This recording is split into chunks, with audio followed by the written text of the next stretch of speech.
Okay, so thanks everyone for joining. As mentioned today, this is a CloudGuard overview. This is Checkpoint and their roadmap on cloud security and what's available now. And we've got on the call Emmet, who is, and Ashley Musk, who are our Checkpoint security engineers.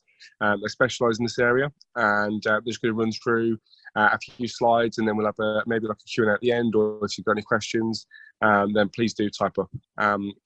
I hope everyone can see the screen, and I'm just going to mute myself now. Emmet, you ready? I am. Thank you very much, Sharon. Appreciate that. Good morning, everyone. Thank you for your time here today. So Ashley and myself thought we'd, as Aaron already intimated, take you through some of our kind of CloudGuard technologies.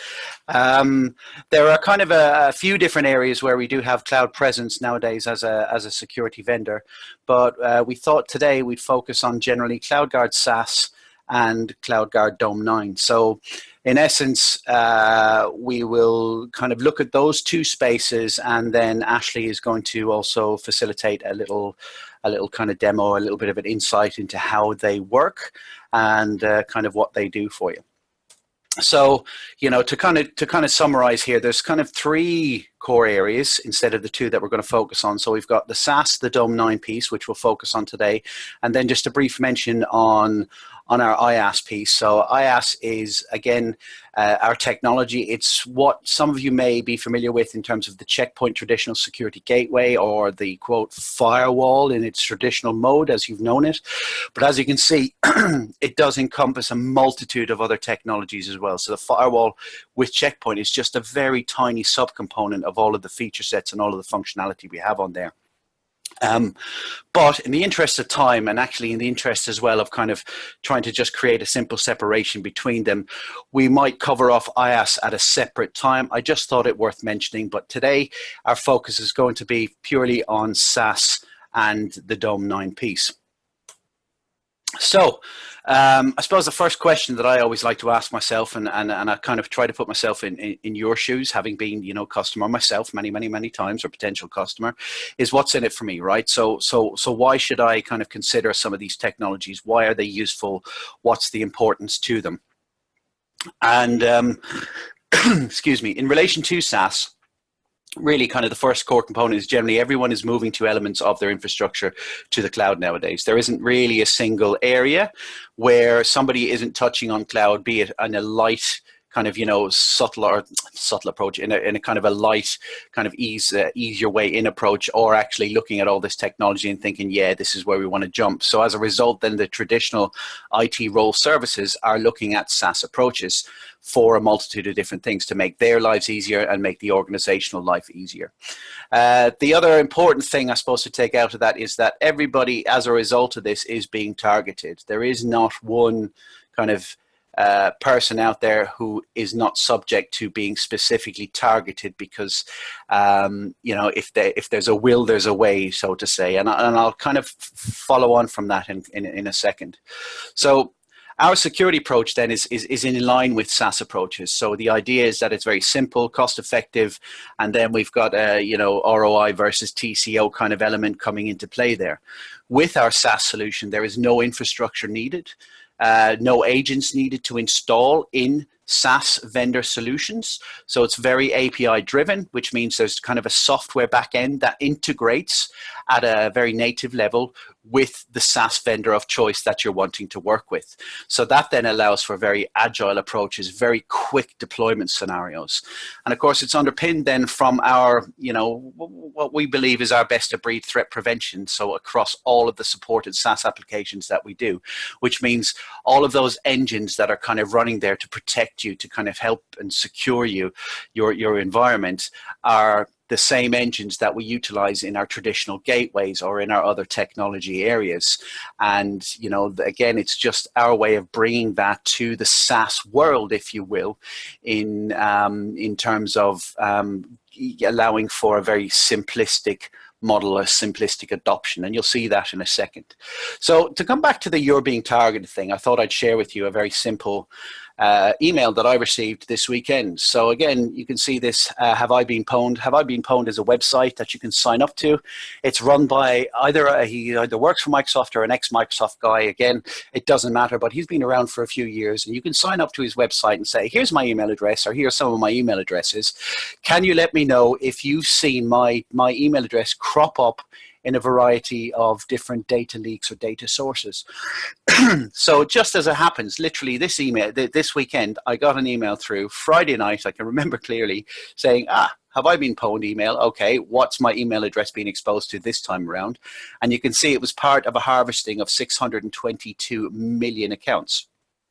And that's literally something that happened last month. So in October 2019, security researchers Vinny Troya and Bob Dianco, wish people had like John Smith names, but there we go, identified an unprotected Elasticsearch server holding 1.2 billion records of personal data. Now, this wasn't necessarily an attack on SaaS, but what I'm saying is this is the first avenue of approach that the bad guys will take to harvesting those credentials or harvesting those email addresses, so they can then further kind of familiarize or facilitate those attacks moving forward.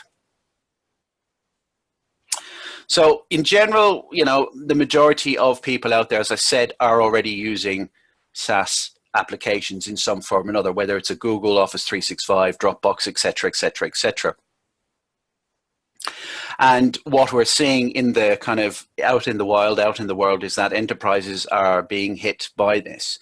Generally, you know, it's a lot of phishing attacks and things like that, that kind of provide the initial approach or that initial vector into an organization to kind of, you know, start that process of taking over or, you know, doing something malicious on the network.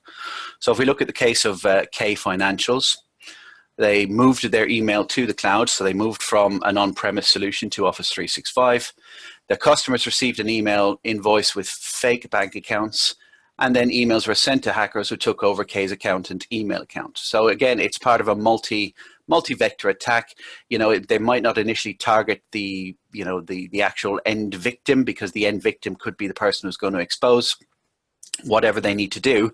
So there'll be a chain of events potentially leading up to that. But the end result here was that $2 million were stolen out of the case of this customer, just through clever phishing techniques and manipulation and things like that. So enterprises are targeted or attacked via a variety of different methods. So you've got the traditional kind of malware delivery, which has malicious links and stuff like that, or a bad file in it. You've got the phishing emails where the user will click on an innocuous looking link that looks legit and then even land on a site that looks 100% legit, asking them to change their email address or change their password, my apologies, and go from that. And then in general, then from there, it's an account takeover process. So once they have that information or harvested that information, they can begin the account takeover element and then access the corporate data, which can result in huge financial losses. So how does CloudGuard SaaS work? It's generally quite a simple kind of a simple engine. As I said, there is nothing to install. It's all done via API on the back end. So our platform integrates natively with the Microsoft backend platform to facilitate that security, or Microsoft or Box or Google, all of these different vendors. Like I said, we're kind of agnostic when it comes to cloud SaaS approaches. So you'll have your APIs, your authentication mechanisms that you'll plug into on the back end for those. We'll then look at risk profile and have a bunch of engines analyzing and looking at the data, where it's coming from, where the connections are kind of, you know, being instigated from, be it in country, out of country, et cetera, et cetera. And then we have the security underpinning all of those different pieces. So the idea being then we have the checkpoint security engines running things like the zero-day threat prevention, data leakage prevention, and then looking at the shadow IT element as well. Shadow IT in a nutshell is looking at unauthorized, potentially unauthorized apps that are being used in the organization, and then presenting you with visibility in and around what we perceive to be maybe a shadow IT element, i.e. something that's unapproved by the systems in the back end.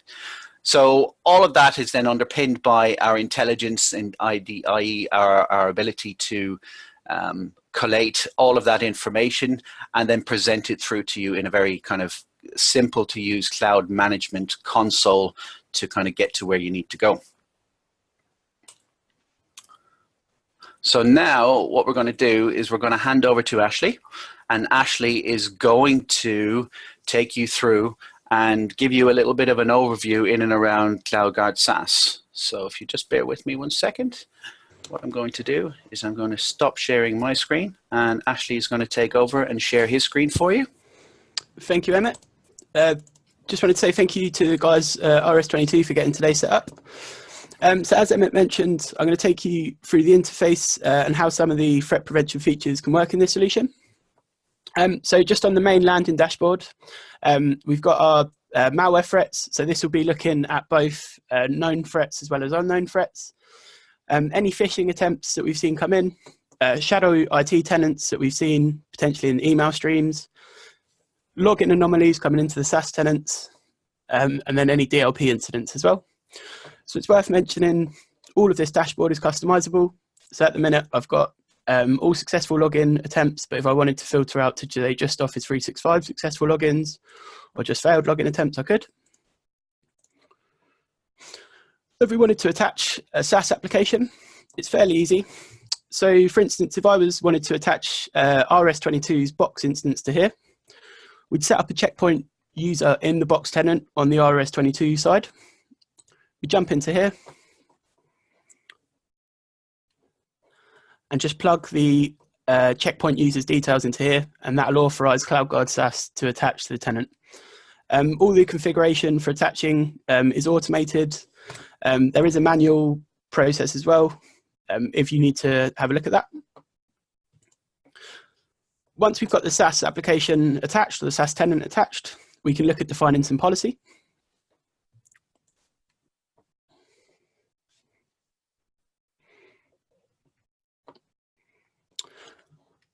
So we're looking at some threat detection within Office 365. So we've got 3 modes that we can implement in. So we can run inline, which is where we'll check if an item is malicious before delivering it to a user. We've got detect and remediate. So this will kind of allow the email to be delivered, but then once emulation and the kind of the back-end systems have finished making a verdict on if the email is malicious, if we do find it to be malicious, we will pull it out of the user's inbox. And then we've got a detect mode.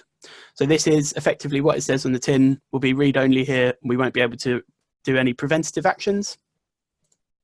And then we can define which threat prevention features we'd like to run and the reporting around that. So once we've got our policy set up, we can then jump in and start taking a look at some of the security events that we've seen around our SaaS applications. So for instance, if we jump into the malware piece,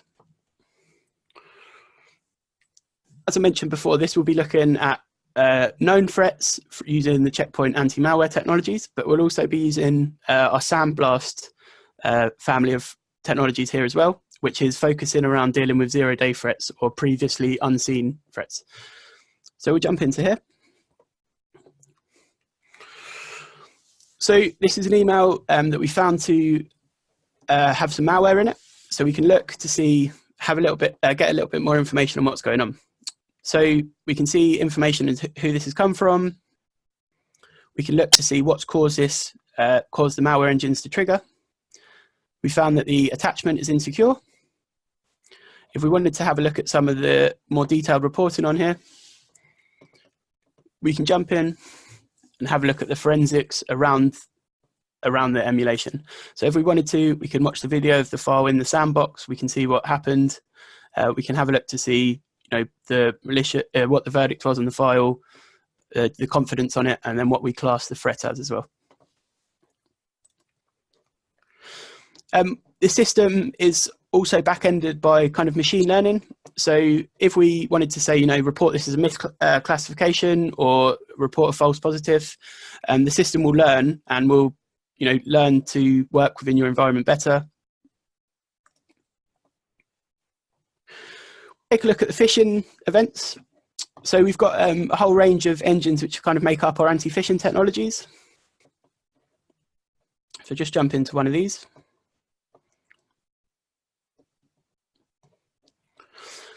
So our anti-phishing isn't just looking at one or two elements. It's made up of a plethora of different technologies. So we can see here the things that have caused common signs of phishing, such as brand impersonation.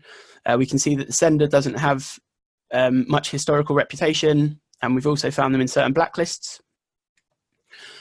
We can scan the links within the email as well. So not just looking at file attachments, we can actually see the domain that the phishing attack is trying to send you to.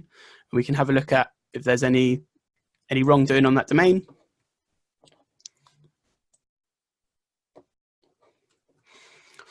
And again, as Emmet mentioned, we've also got a shadow IT element here. So as we're attached to the email streams in the case of Office 365 or G Suite, these kind of shadow IT applications will generally communicate via email. So if we're talking about maybe WeTransfer or something like that, if I was to share a file with you, you would get an email.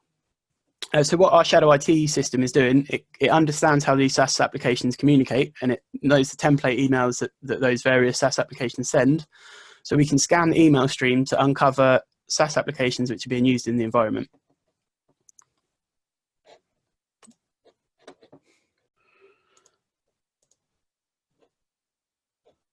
So if I wanted to, I can authorize that from here. We can say that we don't believe there's a risk associated to it, or we can do some additional investigation around the user, see who's going off and using these shadow applications.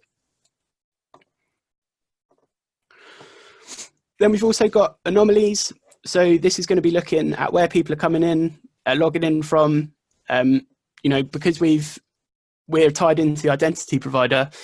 If, for instance, we were to see someone log in from the UK and then 5 minutes later they log in from the US, we know that unless it was Superman, they haven't been able to move that fast, and that would generally be someone has had their account credentials compromised. So it'll provide you with those CASB type protections as well. And then there's also a DLP element. So we can define about which data types we want to allow to come out of our SaaS tenants, authorize people that they should be going to. And again, similar to the malware, we can have the DLP in either a detect mode, or we can run it in inline, where we'll be able to take preventative measures about that information leaving. And again, similarly to the malware piece, if we want to look in and see what's caused to trigger, we can see that there's something in this CSV that's caused the DLP engines to trigger. So it's been found to have 20 personal names or more, which has caused the engine to trigger. So this would have not been able to leave the SaaS tenant. And again, it's just worth mentioning that all of this is customizable. So if there's an element here that wasn't pertinent to you, you could drop it and replace it with a different tile. And similarly, we can customize everything on this front page. So thank you, guys. I'm going to hand back over to Emmet now, and we're going to take a little bit of a look at Dome 9. Thank you, Ashley. Appreciate that.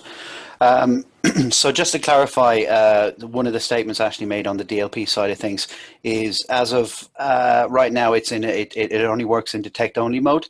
We have got the read only, or the full protection mode coming out very soon.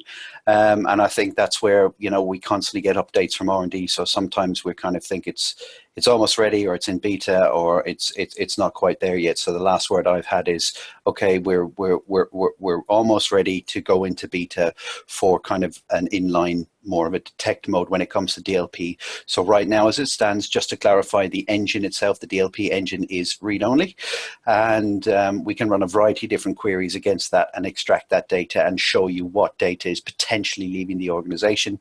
And then within another month or so, we expect to then have the fully kind of implemented DLP DLP blocking mode. Let me just resume here and share my screen again. Okay. So we've done the demo, and then we're moving on to our Dome 9 piece. So what is Dome 9? Again, there's the what is it? We have these cool names for stuff, and so I think it's always important to explain what these technologies do in the first and foremost, set the scene, so to speak, and then take you through some of the functionality pieces around that. So again, The public cloud market, so Dome 9 is very much a solution, a security solution that plugs into native IaaS vendors' cloud solutions. So you've got your AWS, you've got your Azure and your Google Cloud Platform. So again, we see from that a lot of IT services are working with IaaS to facilitate a number of different services in the cloud. And again, there are a lot of different approaches that customers are taking, and it could be light touch initially, but again, we see some customers out there are looking to migrate their complete data centers or everything that they have to a cloud. And again, the little acronym for that, lift and shift, moving everything from one to the other and kind of embracing that. So the problems then around kind of, public infrastructure as a service is there is a big lack of understanding around how it all works. They all speak very different languages. They're very functional, they're very versatile, and there's an appeal for organizations to work with them. But again, understanding what you're kind of working with, apart from spinning up a basic virtual machine in the cloud, there is a lot more to that picture, than just spinning up machines and then configuring it and job done. So again, it's about having some understanding into how it's configured, and then ensuring that you are compliant and taking a best practice approach in relation to that particular cloud IaaS vendor or public cloud infrastructure that you're working with. So as I said, the cloud agnostic language is very, very unique to Azure, to AWS, to Google Cloud. They each have their own terminology for different services and different functions, which equates to the same thing. So again, what Dome 9 tries to do is one of its kind of, what I find is the big kind of features is to help centralize all of those processes and policies, give you that single pane of glass, and almost act as an interpreter to all of those different cloud elements from those different cloud vendors. Don't forget, it's cloud agnostic, so it works with quite a few different public cloud vendors out there. We've also got the shared responsibility model, which I think is quite important. Again, a lot of people kind of misunderstand cloud, and the assumption is that, well, everybody who owns those, so AWS is responsible for everything that I do in the cloud. They're responsible for all my security. They're responsible for everything like that. That's not necessarily the case. So the provider responsibility for, from AWS, from Azure, from, Google Cloud, is to provide the underlying hardware on which the cloud infrastructure runs, the actual SDN, the software-defined networking, the bit that connects them all together, and then, of course, the internet connection. The customer responsibility is actually on the code itself, the data, the access, and to ensure that they are in compliance with that. So what we're kind of getting at is cloud providers protect the infrastructure, and then companies have to protect the cloud workloads themselves, and that includes the security around the the applications that you are running in your cloud environments. So again, to talk about this, the manageability, or when you're taking a multi-cloud approach, is trying to understand all of the native security controls of those cloud providers, so that again, each cloud vendor that has this takes a slightly different approach in terms of how they work. So it makes it very, very difficult for customers to understand what they've done in one cloud that they can replicate in the other, and that it is doing exactly the same thing, because they're working with a multitude of different, cloud sets and stuff like that. The consistency around that is kind of a knockback effect. So the security posture, and then the policies that they're looking to adhere to, or that you guys potentially are looking to adhere to, is not necessarily consistent across the whole board. And then from a complexity, it makes it, from a complexity kind of view, it makes it quite difficult then to understand what's going on, get some visibility into those feeds, and kind of understand that. So another core thing, and this is kind of the big thing. So if you would have, if you remember that slide I showed you earlier on about the "have I been owned" or "have I been pwned" email that I received at the weekend, misconfigurations. So again, Gartner state through 2020, 95% of cloud security failures will be the customer's fault. Again, it's a very easy thing to do. It's a tick box here or a misunderstanding of a piece of functionality there, you know, somewhere in the cloud. And next thing you know, an S3 bucket, which is an Amazon name for a file storage area for information, could be left exposed to the outside world, for example. And that's how we've seen actually a lot of data breaches or data leakage incidences occur, is that basically information storage areas that are being put up there into the cloud infrastructures are not then secured with the correct credentials and accidentally being left exposed for somebody to come along, have a sniff around and see what's available, figure out, oh look, I've got access into this S3 bucket, and then take over or take that information and then harvest that somewhere or put that somewhere on the dark web for other people to harvest. From a compliancy and regulatory element, so again, this is very important nowadays. This is very much part and parcel of the world that we live in.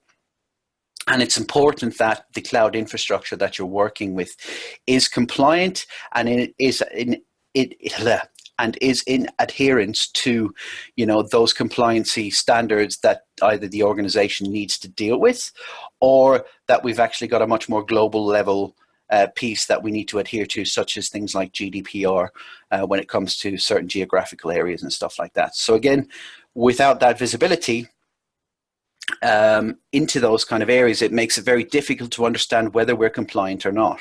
And again, you'll see when Ashley kind of covers off the demo why it's prudent to kind of have that visibility or that level of visibility to understand your posture, the organizational posture when it comes to the cloud. So when it comes to then the Dome 9 piece, the idea first and foremost is to give you visibility into that, as I mentioned, from that single pane of glass, to understand that what's going on, if you will, in your cloud environment, to give you then the ability to run continuous compliance checks for all of these different regulatory bodies that you might be working to, and then protecting you against common misconfigurations and things like that to ultimately protect the business. Again, we also have then integration with the identity providers on the back end of those cloud vendors, so that again we can control who accesses or who has access into the cloud environment and what they can do and for how long, for example. So again, these are all very useful tools that kind of come together in this kind of single screen, this single pane of glass piece.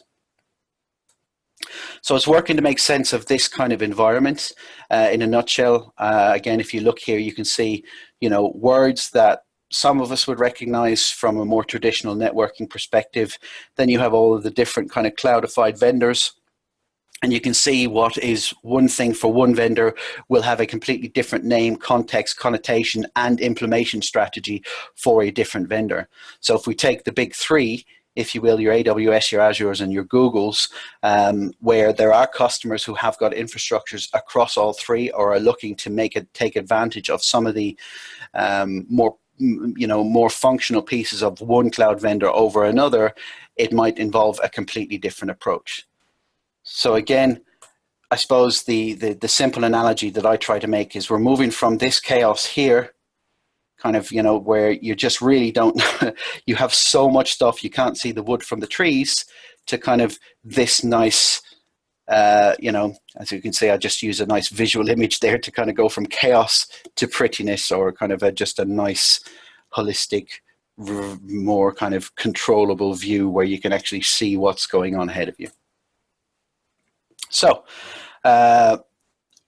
with that in mind, it's now demo time again, and I'm going to hand it back over to Ashley.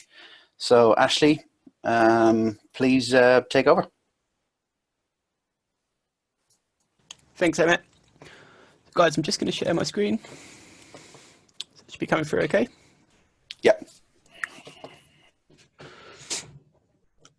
So as Emmet mentioned, Dome 9 is looking completely at public cloud infrastructure. So in this account, we've got 8 different AWS accounts attached, 1 Azure account, and 13 Google accounts attached. We then get a little breakdown of the objects that we can see within those accounts, or the assets, and then the security groups, which is going to govern access control into those environments. Again, all of this is completely customizable. So if we wanted to monitor for a certain compliancy state on here, we could. And attaching an additional account is very easy. So we'll use Azure. So we've got two options. Again, we can add in read-only mode, where we can't do any preventative actions. We can only monitor. And then we've got in full managed mode. And this is, kind of like within CloudGuard SaaS, where we can run inline. This is similar. We'd be able to run preventative action, do a little bit more remediation in this mode. And once we've got the accounts attached, they'll appear here. And once they're attached, we can start to do some really, really powerful stuff with it. So I'm going to take you through the compliancy and governance part of Dome9 first, guys. So we'll search for everyone's favorite acronym, GDPR. So it's worth mentioning that these compliancy checks will be maintained by the Dome9 development team. So if there's a new article added to GDPR, the Dome9 developers will add this in and you can make use of it. If that article of GDPR isn't relevant to you, you can clone and fully customize these as well. But it's really powerful that there's a development team that's going to maintain them. Your compliancy officer, your compliancy person isn't going to have to sit down for 2 days and figure out how the change to GDPR or DSS is going to affect your compliancy. So we do AWS. We've got the most permissions in that account. So we can, so we've got lots of various AWS accounts. We can choose which one we can target, or we can target all of them with one file swoop. We use AWS staging. Once we run this check, Dome9 is going to go away over API and pull back information as to how compliant we are to GDPR. So although that happened fairly quickly, behind the scenes, we can see that Dome9 has gone out and conducted 543 various checks against various cloud objects we've got, and then it's come back and told us how close we are to compliancy across these various objects. So, for instance, we'll expand this one out and we'll take a look at what it's telling us. So we've got a plain English description of what's being looked for. So we are looking for basically infrastructure or stuff in the cloud outside of a European data center. And this is saying that obviously, as part of GDPR, we have to hold information on EU citizens within data centers that are in the EU. So we've got a plain English description of what's being checked for. So we're looking for instances in an EU data center. And then we've got plain English remediation steps, which is maintained by AWS, of how to correct this. So if we wanted to, if we're really worried about these assets and we know that they shouldn't be hosted in Virginia and we need to move them over to Paris, then we can use this AWS link to figure out how to do that. One of the other really powerful things as well is this is not, this will tell you which article of GDPR this is pertaining to. So this isn't just saying, you guys have failed lots of things and it's somewhere in GDPR. This is telling you exactly which part of GDPR this pertains to. And as we move down the list, we can see that all of this is high severity. As we move down through the list, we'll start to see stuff that is medium severity and eventually low severity. So this is really powerful, as it's not just telling you where you're compliant or uncompliant, it's also giving you an action plan and telling you which is the most severe, which needs to be fixed as soon as possible versus which can maybe wait a little bit longer.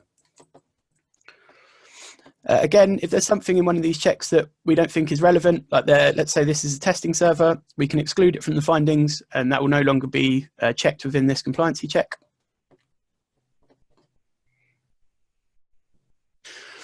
If we've got bespoke kind of regulations or bespoke policies, we can also use the rule builder to build out custom compliancy checks.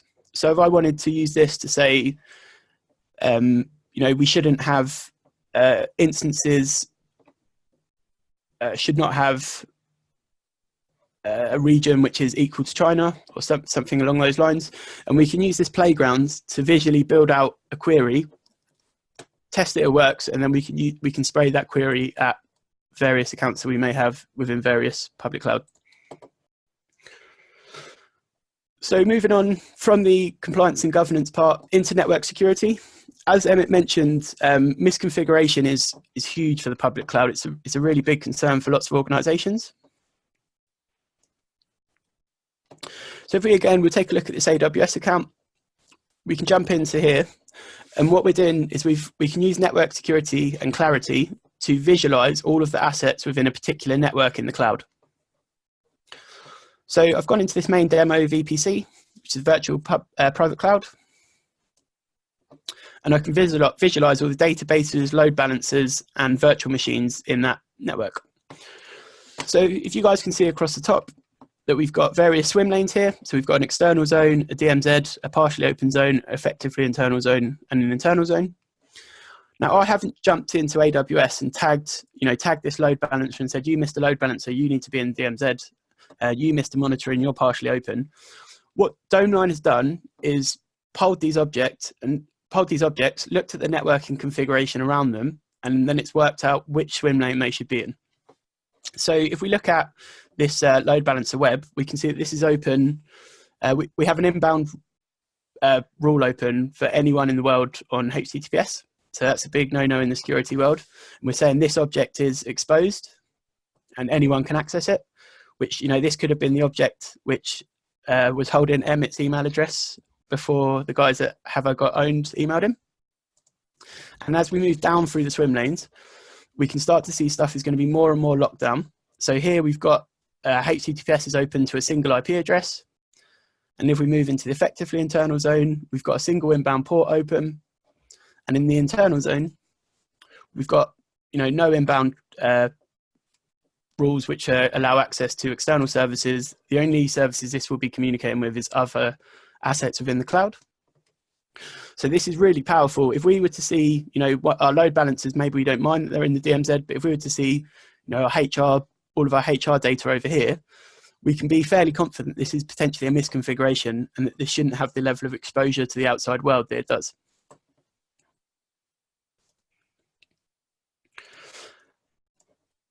The next part I want to take you guys through is logic. So logic is actually a separate tool to Dome9, so it doesn't have to become included as with Dome9, but you can include it or consume it separately. And what logic is doing is analyzing the traffic in the cloud. So we can come in here and we can start to take a look at the traffic, and we can logic can be used to actually hold all this data, and we can then analyze it and do basic threat hunting, look at failed logins and successful logins into our cloud environments. So we can filter to various accounts here.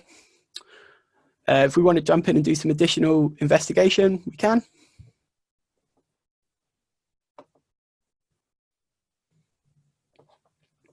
So this is going to take us to those logs within the AWS environment. So we're actually looking at the AWS logs now to see what's happened and what we're worried about. And we can see here that there's outbound traffic, or we've got traffic from a known malicious IP being accepted. And we'll have various queries set up in here that you can use to do some threat hunting or some analysis of your cloud traffic.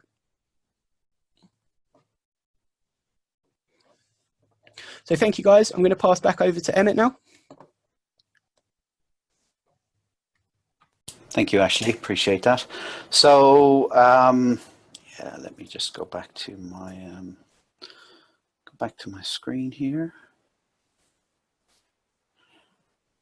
So yeah, we've had a quick overview of Dome9. Just to mention, I suppose from that perspective, again, if it wasn't clear, Dome9 doesn't need to install anything again in the cloud infrastructure. It's all done via API. So again, there's this back-end integration, as is with our SaaS stuff that we mentioned previously as well. So you don't need to actually physically install anything on the cloud element to take advantage of the kind of core functionality of what Dome9 is and what it kind of brings to the table.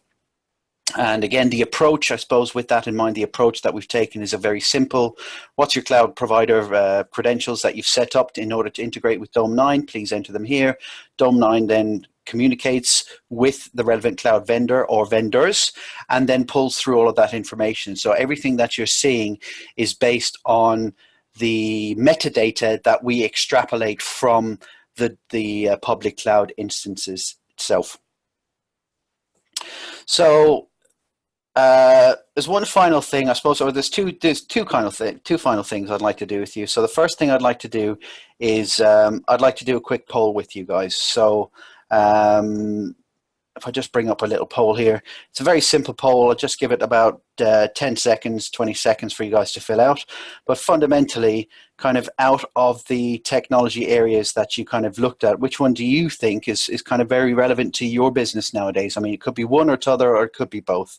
And I suppose the idea is literally just to give you, or to give us some indices about, you know, being able to kind of, you know, have a chat with you guys about it and give you guys some more information on the back end. All of this technology as well is easily implemented from a POC/demo perspective, so we can work with you guys to plug it into your backend infrastructure and provide you with, I would say the best approach is always to give you read only to start with, so you can just understand what you're seeing, but actually it does then tend to give you kind of more understanding as to what we're doing, what we're seeing with your data, but without actually impacting anything at that point in time. And then to switch from kind of more of a read only kind of mode to a more preventative mode is generally relatively straightforward out of the back of that. So I'll just give it 10 more seconds, and then what I'll do is I'll just close that down. Yeah, Ashley, a little bit of hold music, please, there in the background. Have anything? I don't think anyone wants to hear me sing. No, I don't think so. All right, so I'll stop it here. Thank you. We'll end the polling. Okay, and then what we'll do is we're literally just going to move on to our just questions and answers, really. So if you have any questions, please write them in the Q&A panel box, and we'll do our best to answer them for you. If you want to take it up with RS22 at a later point, that's absolutely fine as well. And then we're always there plugged in with RS22 to be able to you know, facilitate any answers to some questions that you may have, or RS22 fundamentally will have the answers themselves, because they're a very savvy bunch of guys that we kind of like to work with. Thanks, Emmet. Appreciate that. Yeah, No problem. Everyone's got my email and my details on the invite. But yeah, if there's anything that you guys need or want to talk to a bit more, or want to look at the demo a bit more, or even want a POC, then yeah, let me know and we can set that up. Thanks everyone for joining.